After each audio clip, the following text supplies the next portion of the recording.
안녕하세요. 트러크 김씨입니다. 제가 유튜브에 업로드하는 이런저런 영상을 보고 코를 잡는 모습을 보고 싶다고 하거나 어플에 뜨는 단가를 좀 알고 싶다는 질문을 많이 받았습니다. 그래서 이번에 제가 일하면서 캡처해 놓은 몇 가지 것들을 보면서 간단하게 좀 설명을 한번 드리려고 합니다. 보시는 단가들은 실제 어플에 올라온 단가들이고 조금 재미있는 것들만 몇 가지 모아봤습니다. 자세한 건 직접 보며 설명해 드리도록 하겠습니다. 함께 보시죠. 평택에서 진량까지 32만 원. 키로수는 대략 한 200, 한 7, 80km 나오겠죠. 근데 32만 원이면 상당히 괜찮은 운반비입니다. 요즘 치고는. 근데 여기 보시면 왕복이라고 써 있죠. 한 500, 한 50km 정도 되는 거리를 32만 원에 가라고 하는 겁니다. 여기 보시면 영천에서 파주까지 한 300, 한 40km 정도 나오겠죠. 그 거리를 26만 원에 가라고 그럽니다. 당차기고 원사 파레트 8.5m 이상 차량이라고 되어 있죠. 원사 파레트 같은 경우는 한 파레트에 거의 1톤이 다 되는 중량이에요. 상차를 하게 되면 대략 한 14톤 정도가 나올 겁니다. 340km 정도 되는 거리를 14톤을 싣고 가는데 그것도 당착으로 26만 원을 주는 게 현재 이 오더입니다.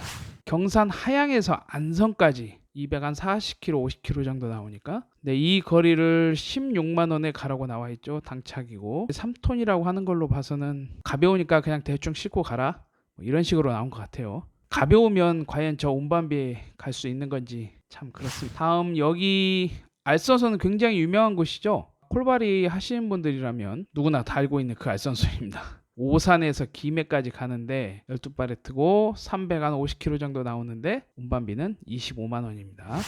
여기도 굉장히 유명한 알선소죠. 창원에 가게 되면 꼭 어플에 굉장히 많이 떠 있는 곳입니다. 여기하고 Q자로 시작하는 곳 있고 샤시 위주로 해서 코를 띄웁니다. 아주 어마어마한 곳입니다. 창원에서 안산까지 해서 300, 한 7, 80km 나오겠죠? 그런데 운반비는 26만 원입니다.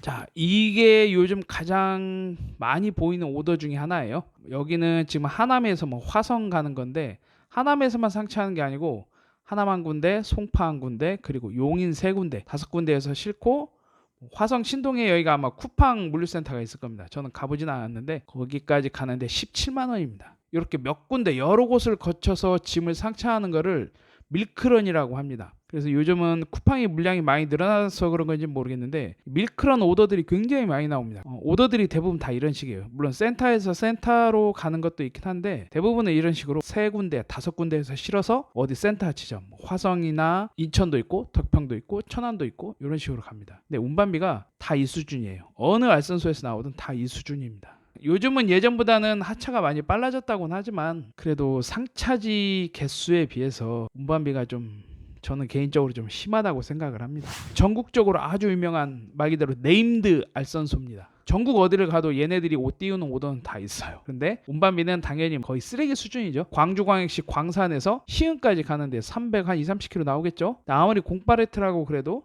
19만 원에 가라고 그러는 거는 도대체 뭔 생각인지 저는 잘 모르겠습니다. 안산 성곡동에서 안산 원시동 직선거리로 5km라고 나옵니다. 큰 파레트 5개. 근데 이거를 이제 5톤 차 운반비라고 해서 띄운 건데 아무리 시내에서 시내 가는 운반비라고 해도 4만 5천 원. 이게 원래 4만 원부터 시작했습니다. 근데 제가 하도 재밌어가지고 스크린샷을 찍어놓은 건데 없어지긴 없어집니다. 물론 뭐 시간에 맞는 분들은 하실 수 있겠죠. 가까운 거리니까. 근데 5톤 차가 그래도 움직이는데 가서 문 열고 짐 싣고 대기하고 짐 뭐 문 닫고 움직이게 되면은 기본적으로 들어가는 시간이 있죠. 근데 그 시간 대비 운반비가 너무 적다고 저는 생각을 합니다. 시흥에서 양산까지 거의 400km 가까이 나오는데 운반비는 25만 원입니다. 파레트 수는 5파레트라서 짐 실은 차들이 뭐 혼적을 해서 가기에는 상당히 좋은 운반비죠. 이 정도면은. 근데 여기 보시면 혼적 불가 이런 식으로 나오죠. 혼적 불가라고 한다면은 독차로 가야 된다는 건데 아무리 가볍고 양이 적다고 그래도 혼적이 불가하면 그럼 독차에 맞는 운반비를 줘야겠죠. 그런데도 운반비를 이런 식으로 책정을 해놨습니다. 대구 경북 쪽에 가면은 자주 보는 네임드 알선소입니다. 주로 페트병을 상차를 하고 가는 건데 운반비가 다 있다고 합니다. 270km, 80km 가는데 18만 원. 더 이상 말이 필요가 없는 곳이죠. 경기도 파주 광탄에서 부산 강서까지 여기 보시면 B라고 써 있죠. B라고 써 있는 거는 같은 화물차주가 띄우는 오더입니다. 즉 알선소에서 띄우는 게 아니고 화물차주가 띄우는 건데 수수료를 안 받으면은 뭐 완전한 불법은 아닙니다. 물론 이것도 약간 그 해석의 차이가 있긴 한데 문제는 이제 440km를 가는데 35만 원입니다. 단가 자체도 굉장히 안 좋은데요. 12바레트 15던이라고 써 있죠. 이 24시콜의 오더를 올릴 때 톤, 중량 이런 말을 아예 못 쓰게 만들어 놨습니다. 문제가 발생할 수 있기 때문에. 그래서 이런 식으로 씁니다. 15돈, 15던, 15통, 15텅 이렇게도 쓰고 하여튼 그런 짓들을 합니다. 그래서 자기가 소개로만 해서 올릴 수도 있긴 하지만은 5톤 축차에다가 15톤을 띄운다는 거는 운반비도 안 좋은데 이건 좀 심한 것 같아요. 여기도 조금 유명한 알선소죠. 오더 여러 개 많이 띄웁니다. 파주에서 양산까지 12팔레트 30만 원. 400 한 4, 50kg가 나올 건데 중량을 떠나서 이거는 좀 440kg에 30만 원. 답이 안 나옵니다. 파주 광탄에서 웅산까지 가구 뭐 짐은 무겁지 않을 거예요. 근데 400 한 3, 40kg 나오는데 운반비는 30만 원입니다. 거리 대비 운반비 정말 최악이죠. 이 웅산이라는 곳은 양산에 속하지만 사실은 기장 정관하고 붙어 있는 곳입니다. 그래서 여기까지 가려면 뭐 어디에서 오느냐에 따라 달라지긴 하지만은 접근하기가 조금 사나운 곳이에요. 웅산 자체에서 일이 그렇게 많이 나오는 편도 아니고 여하튼 운반비 현실이 이렇습니다. 자, 미등록 화주라고 뜨죠. 이거는 이제 알선소도 아니고 같은 화물차 기사도 아니고 일반 회사나 그런 곳에서 24시골에 직접 전화를 해서 오더를 띄울 수 있는 겁니다. 근데 가끔은 알선소에서도 띄우기도 합니다. 왜냐하면 뭔가 정지를 당했거나 해서 알선소에서 띄우는 경우도 있어요. 상차가 부산 강서에서 하나 싣고 밀양에서 한 군데 싣고 이렇게 총 2군데에서 실는 거예요 보니까. 그런데 하차는 3군데입니다. 용인, 김포, 강서. 이 길 오전착인데 당근 파레트 14개면 이거 거의 14톤 정도 나갈 겁니다. 아마 시장에서 내리는 것일 수도 있겠죠. 뭐 마트 같은 곳일 수도 있고. 중량도 중량이고 거리도 거리지만 오전부터 하차를 하면서 이 3개를 내리면 과연 오전 안에 끝날 수 있을지 모르겠습니다.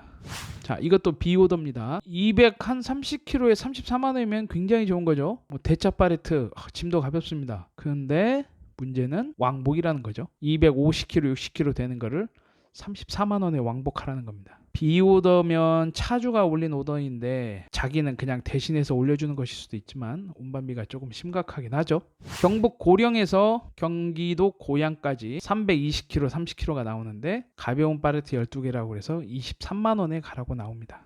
이게 이제 가장 흔하디 흔한 콜바리 단가의 전형입니다. 요즘 같은 경우는 키로당 1,000원짜리 찾기가 굉장히 힘들어요. 예를 들어서 한 300km 간다 그러면 최저 한 30만 원 정도는 받아줘야 되는데 장거리라고 해서 칼질하고 가볍다고 칼질하고 해서 요즘 같으면 한 25만 원? 이 정도에 나옵니다. 일반적으로. 물론 잘 나오는 것도 있지만요. 여하튼 그렇습니다.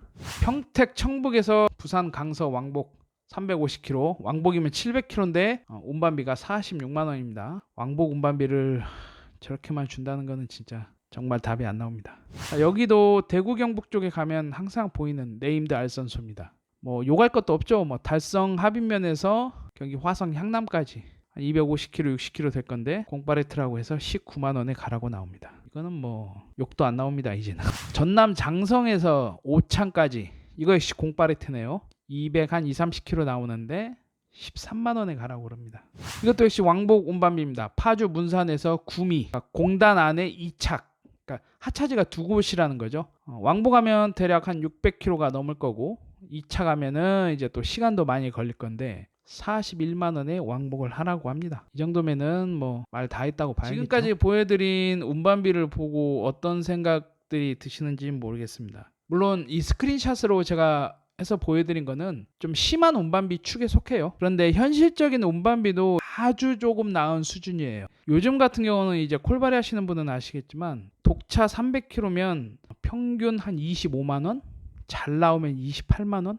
이 정도에서 콜바리 운반비가 지금 형성이 되고 있어요. 물건에 따라서 여러 가지 특성에 따라서 조금씩 왔다 갔다 하지만 그 정도로 현재 운반비가 좋지가 않습니다. 어떤 분들은 이런 것들을 잡아가니까 운반비가 자꾸 떨어지는 거 아니냐고들 말씀들 하세요. 네, 그 말도 정답입니다. 이런 오더들이 나오면 처리가 안 돼야 되는데 화물차주 같은 경우는 이제 워낙 개인별로 움직이다 보니까 자기가 일단 급하면 갈 수가 있는 거고, 근데 한편으로 생각을 해보면 알선소에서 아예 이런 운반비를 내놓지 않으면은 이걸 잡을 일도 없잖아요. 어느 쪽이 먼저이냐는 뭐 논쟁거리가 될 수도 있고 생각하기 나름이겠지만 저는 개인적으로 그렇습니다.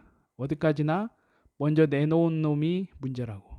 이런 최악의 운반비들을 보면서 화물차를 준비하시는 분들도 조금 더 천천히 생각을 하셨으면 좋겠습니다. 무조건 하지 말라고 그러는 게 아니에요. 잘 준비하시는 분들은 뭐 뛰어들어도 상관없습니다. 하지만 내가 아무것도 모르고 있는 상황이고 이 분야가 정말 처음이라면 이런 운반비의 현실들을 한번 보면서 다시 한번 고민해보는 것도 나쁘진 않을 거라고 봅니다. 내년부터 이제 컨테이너하고 PCT 중심으로 해서 안전운임제가 이제 정착 시행이 되는 걸로 알고 있습니다. 과연 실제 시행이 되면 어떨지 모르겠지만 지금 생각에는 개인적으로 운반비가 어느 정도 법적으로 좀 규제가 지워져야 된다고 봐요. 아무리 자율경쟁 시대라고 하지만은 일반적인 대중교통도 기본적인 운반비가 딱딱 정해져 있죠. 택시비도 그렇고 버스비도 그렇고. 근데 화물이나 덤프, 컨테이너 이쪽은 전혀 그런 게 없습니다. 완전히 너무 시장 자율에 맡겨놓은 상태인데 이제는 정말 갈 때까지 갔다고 생각이 듭니다. 법적인 보완이 좀 이루어졌으면 하는 마음이 크고요. 오늘 이 영상 보시면서 운수업을 준비하시는 분들은 여러 가지 각도로 다시 한번 준비하시고 또 고민도 많이 해보셨으면 좋겠습니다. 현재 콜바리를 하고 계시는 많은 화물차 차주님들 항상 안전운전 하시고 이왕이면 좀 안 좋은 오더는 서로 좀 안 잡는 그런 것들도 좀 같이 했으면 좋겠습니다. 항상 안전운전 하시기 바랍니다. 이상 트럭커 김씨였습니다. 감사합니다.